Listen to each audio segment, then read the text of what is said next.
मैं आपसे एक बात जरूर कहूंगा। देखिए,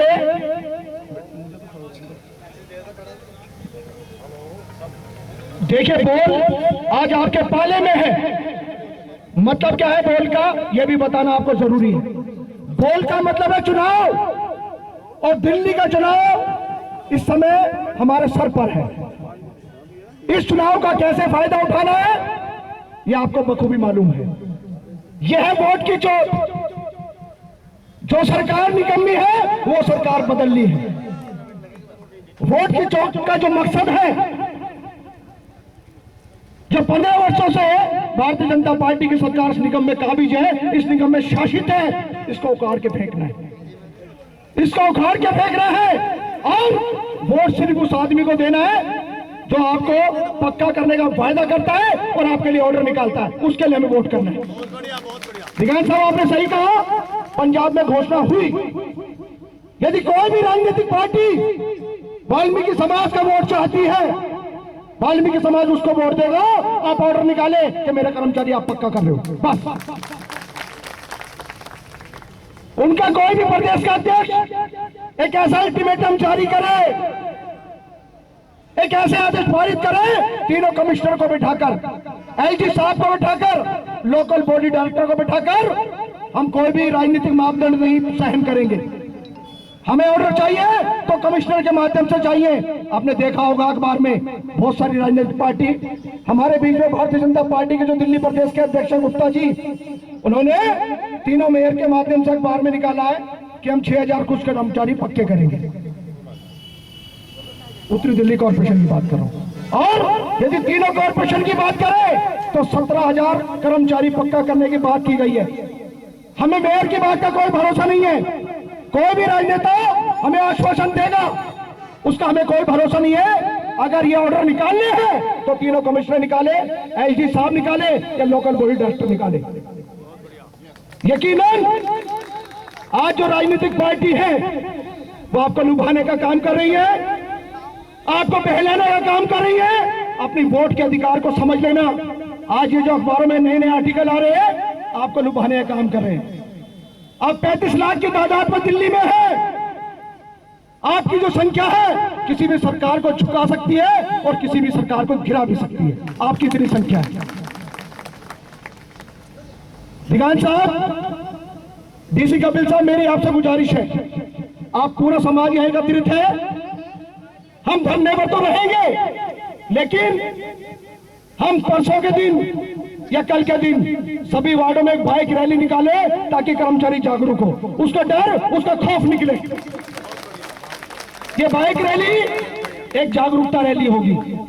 इस जागरूकता रैली में कर्मचारी भी समझेगा कि मेरे रहनुमा मेरे बीच में आ गए, मेरे नेता मेरे बीच में है, और उनका जो डर है, उनका खौफ कहीं ना कहीं खत्म होगा जब उनके बीच में रैलियों के तौर पर उनके वार्डों में जाएंगे।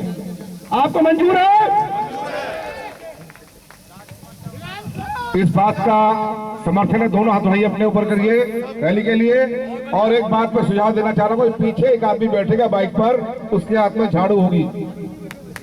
ये सुझाव मंजूर है? आपका समर्थन हमें मंजूर है। और किसी ने कहा दिगान साहब जिंदाबाद।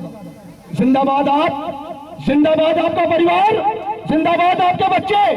मैं जानता हूं मेरा नाम, दिगान साहब का नाम, डीसी कपिल जी का नाम, डिरोज साहब का नाम या मुकेश व्यास साहब का नाम, हमारा नाम ही हमारे काम की जमानत है। हम काम करेंगे तो नाम होगा, लेकिन वचनबद्ध इस बात के लिए।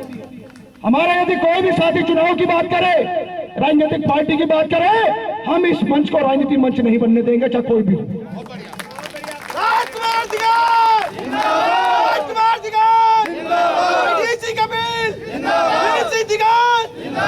आज हम इसकी योजना बनाते हैं कि जो बाइक रैली है उसका समय क्या होगा, हम ये सुनिश्चित करेंगे उसका सेंटर पॉइंट क्या होगा, स्टार्टिंग कहां से करना है और खत्म कहां से करना है। हमारा प्रयास पहले रहेगा एक एक जोन को हम संभालें। अगर दोनों जोनों को एक दिन में करेंगे तो मैं समझता हूं राकेश लीडर जी, राकेश दिगान जी, हमारी जो ताकत है वो कमजोर हो जाएगी। इसलिए सबसे पहले मेरी गुजारिश है कपिल जी, हम शादरा साउथ का दौरा करें, ये जरूरी होगा बाइक रैली के द्वारा।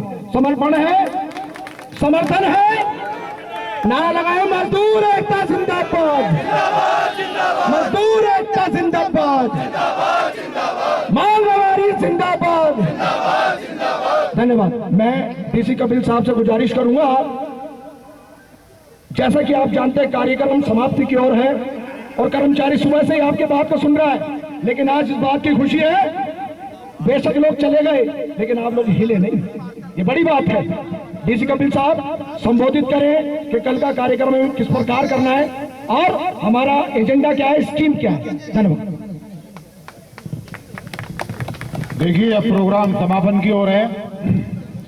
जितनी भी यूनियन इस मोर्चे को समर्थन जिन्होंने किया है और जो इस मोर्चे के हमारे पदाधिकारी हैं, उन सबसे आग्रह है कि समापन के बाद वो थोड़ी देर रुक करके जाएंगे, क्योंकि सभी की सहमति से अगर आगे का प्रोग्राम निर्धारित होगा तो ज्यादा प्रभावित तरीके से होगा, सबकी सहमति से होगा, सबके सुझाव से होगा। और आप लोग सुबह से यहाँ पर आए हुए हैं और हाँ, लंबे समय से जो बाकी साथी हैं, मेरी माताएं बहनें, आप सुबह से यहाँ पर आई हैं, हम दिल की गहराई से आपका इस्तकबाल करते हैं। और एक बात गांठ बांध करके जाएं, देखिए ये आंदोलन, ये खौफ हटाने का आंदोलन है। आपके अंदर जो डर बैठा रखा प्रशासन ने, उस डर को हटाने का आंदोलन है ये। और ये आंदोलन भूख का आंदोलन है, पेट का आंदोलन है। इसलिए इसमें किसी से डरने की और किसी से घबराने की जरूरत आपको नहीं है। अगर किसी कर्मचारी को, अगर किसी कच्चे कर्मचारी को और किसी की नौकरी को इस आंदोलन में क्षति होती है तो इस संगठन का राष्ट्रीय अध्यक्ष होने के नाते उसकी सैलरी की भरपाई हम देंगे, हम उसको घर में भूखा नहीं बैठे देंगे।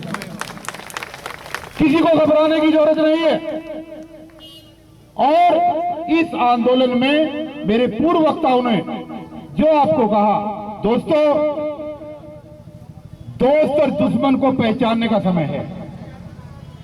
दोस्त और दुश्मन को पहचानने का समय है। जीती हुई यूनियन के कुछ लोग अभी थोड़ी देर पहले चोरों की तरह इधर से निकल गए, अंदर गए। मैं 10-10 बार उनके घर गया हूं, ये जानना आप लोगों के लिए जरूरी है। मैं दर्जनों बार उनके घर गया हूं, उनके हाथ जोड़े हैं कि कर्मचारियों की मांगों को लेकर के एक मंच पर आ जाओ। अगर इन कर्मचारियों का भला कराना चाहते हो तो सारी चीजों को भुला करके एक बार 2 महीने के लिए एक साथ आ जाओ।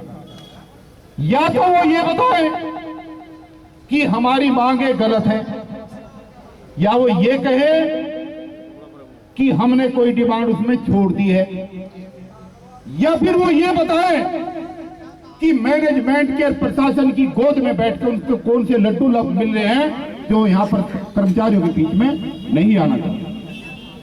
मैंने तो एक साथी को, आरपी उटवाल साहब को यह भी कह दिया था 4 दिन पहले अपने साथियों की प्रेजेंस में कि अगर आप इस राष्ट्रीय मोर्चे के अध्यक्ष बनना चाहते हो तो मैं डीसी कपिल अभी और इसी वक्त आपको इस मोर्चे का अध्यक्ष नियुक्त करने के लिए तैयार हूं, लेकिन इन कर्मचारियों का भला करा दो। उन्होंने एक दिन का समय मांगा, अगले दिन जवाब देना था। अगले दिन जवाब देने का जो समय था, जो मीटिंग का समय था, उनका कोई समय, उनका कोई टेलीफोन नहीं आया।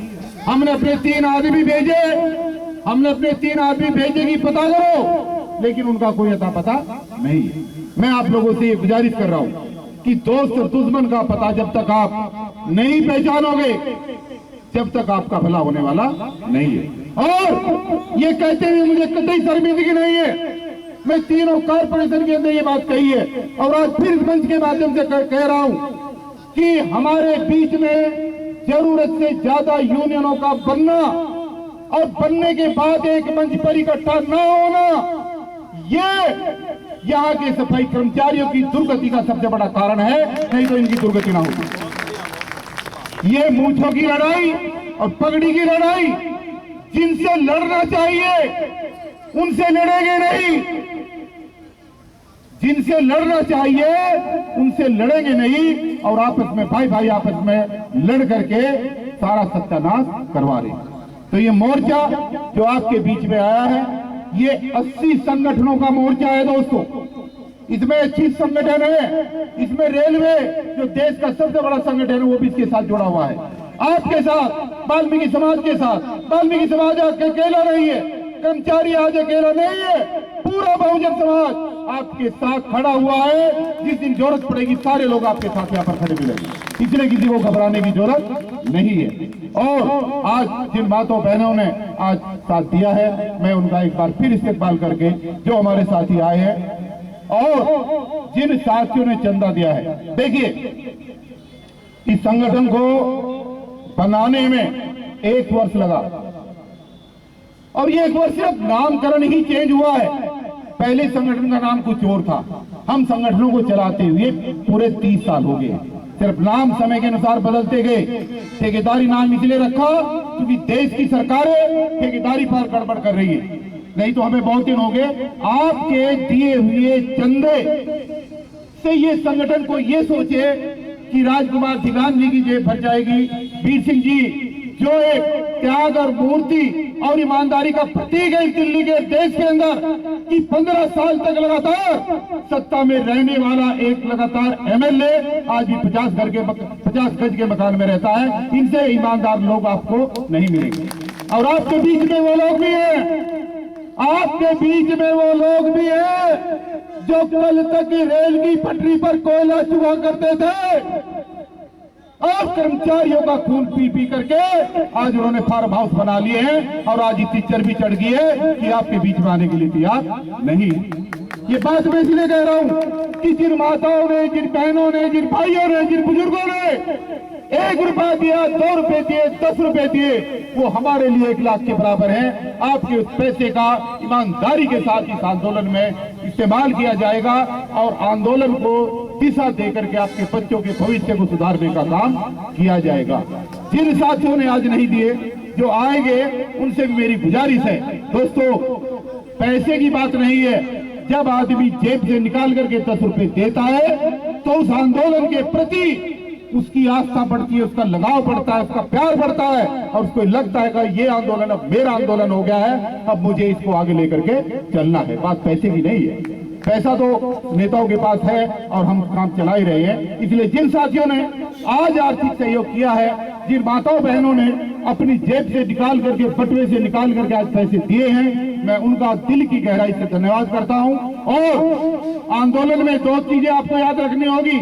जब यहाँ पहले टेंट लगा था, उससे अगले दिन प्रशासन ने आपकी सैलरी भेज दी थी और आज फिर टेंट लगा है, तो कल आप लोगों की, कुछ लोगों की सैलरी आ गई है, आई है ना। तो आंदोलन आगे बढ़ेगा, सारी सहूलियतें मिलेगी। एक बार फिर दिल की गहराई से आए हुए तमाम साथियों का, भाइयों का, बहनों का, बुजुर्गों का, माताओं का मैं दिल की गहराई से धन्यवाद करते हुए आज की इस मीटिंग का यहीं पर जो है समापन करता हूं। और समर्थित यूनियन और अपने सारे पदाधिकारियों को कहूंगा कि वो थोड़ी देर रुक करके जाएं ताकि आगे की रूपरेखा हम यहाँ पर निर्धारित कर सके। धन्यवाद।